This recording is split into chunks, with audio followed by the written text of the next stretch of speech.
Salut à tous. Aujourd'hui, on va discuter d'un sujet vraiment épineux, tu sais, la théorie concernant une possible fuite de laboratoire à Wuhan comme origine du Covid. Mhm. C'est un débat qui divise. Exactement, c'est un point chaud. Alors, de par l'info qu'on a, certains avancent qu'une fuite de labo pourrait impliquer Il une y a, manipulation humaine du virus. ouais, tu vois, Pierre, par exemple, argumente que si un virus aussi dangereux est conservé dans un laboratoire hautement sécurisé, genre en niveau biosécurité 4, alors pourquoi le laisser derrière si, disons, il était naturel? Oui. C'est un peu comme dire que tu mets un lion en cage, non? Exactement, c'est une analogie intéressante. Mais pour être clair, il y a Marie qui affirme que le fait même de trouver le virus dans un labo ne signifie pas forcément qu'il a été créé artificiellement. Right. C'est plus une question de sécurité et de précaution scientifique. Oui, c'est vrai qu'il y a pas mal de laboratoires qui, disons, étudient des virus identifiés dans la nature. Ça permet de comprendre les risques de futures épidémies. Yep. Donc leur présence en labo ne prouve pas une intention de fabrication. Mais tu sais, Pierre insiste en disant si c'était naturel, pourquoi mettre un virus de chauve-souris? Non. Hmm. Il pense que ça serait anormal vu le niveau de précaution. Exactement. Il trouve ça contre-intuitif. Pourtant, Marie explique que certains coronavirus naturels peuvent, en fait, être porteurs d'un potentiel pandémique, et donc nécessitent d'être étudiés en environnement très Oui. sécurisé. Ça clarifie pas mal de choses. Bon, mais alors, est-ce qu'on peut dire que si une fuite se produit, cela signifie automatiquement que le virus a été modifié? Pas du tout. En fait, ce sont deux questions distinctes, tu vois. D'un côté, il y a, eh bien, l'origine du virus. Et de l'autre, la façon dont il a pu être transmis à l'homme Exact. suite à une potentielle fuite. Une fuite d'un virus d'origine naturelle reste plausible, même avec des mesures de sécurité strictes. Et puis là, il y a ce point sur les modifications génétiques. Certains chercheurs mentionnent des séquences inhabituelles dans le génome du virus. Ça te paraît convaincant? Mhm. Eh bien, voilà la nuance.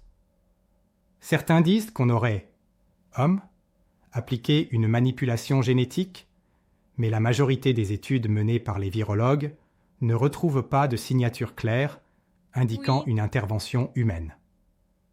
En fait, ces séquences inhabituelles peuvent apparaître naturellement par des mécanismes de recombinaison ou mutation. C'est intéressant parce que ça remet en question l'idée que le virus aurait été intentionnellement fabriqué. Cela montre bien que Exact. sans preuve concrète, on ne peut pas conclure. Exactement, tu vois, il manque un élément clé, une preuve directe, pour affirmer que l'origine est artificielle. La nuance Oui. est essentielle. Maintenant, il y a un point que je trouve important de souligner. Pierre avance que si une fuite est confirmée, cela constituerait un scandale mondial. Tu es d'accord avec cette idée? Oui, je suis d'accord, absolument. Une fuite accidentelle d'un virus aussi dangereux serait, un cas de faute humaine majeure qui aurait des répercussions Exact. mondiales. Même si cela ne prouve pas une fabrication, c'est tout de même une erreur grave. Cependant, je trouve qu'on prend parfois des conclusions hâtives. Par exemple, tu sais, affirmer que le virus a été fabriqué à cause de la présence dans le labo, c'est un peu une généralisation. C'est là qu'on doit être Ah, je te prudent avec comprends. nos interprétations. Oui, c'est vrai. C'est comme si, on confondait le fait d'étudier un livre rare avec le Oui. fait de l'avoir écrit. La présence dans un environnement sécurisé ne peut pas automatiquement être traduite par une intention de création. Tu sais, ça me rappelle une anecdote. J'ai entendu que dans certains laboratoires, ils étudient des virus potentiellement dangereux comme précaution pour pouvoir mieux réagir en cas d'épidémie, Oui, et c'est pour cela qu'ils sont tenus en sécurité maximale. absolument. Et cette démarche, de surveiller des virus naturels, ne discrédite pas leur origine naturelle, mais souligne la C'est clair. nécessité d'une recherche approfondie. Donc, au final, on peut dire qu'il y a deux choses distinctes.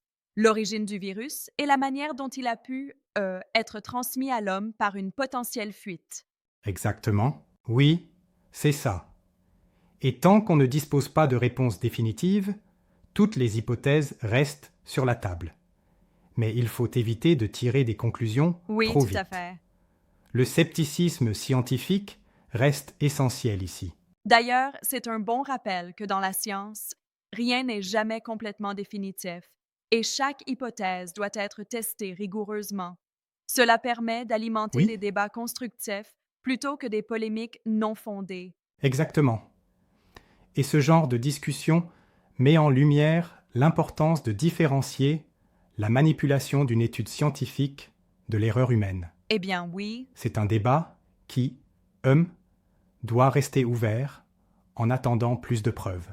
en fin de compte, il faut garder un esprit critique et continuer d'examiner toutes les pistes avec Oui, rigueur. absolument. Merci à tous d'avoir suivi cette discussion complexe et pleine de nuances.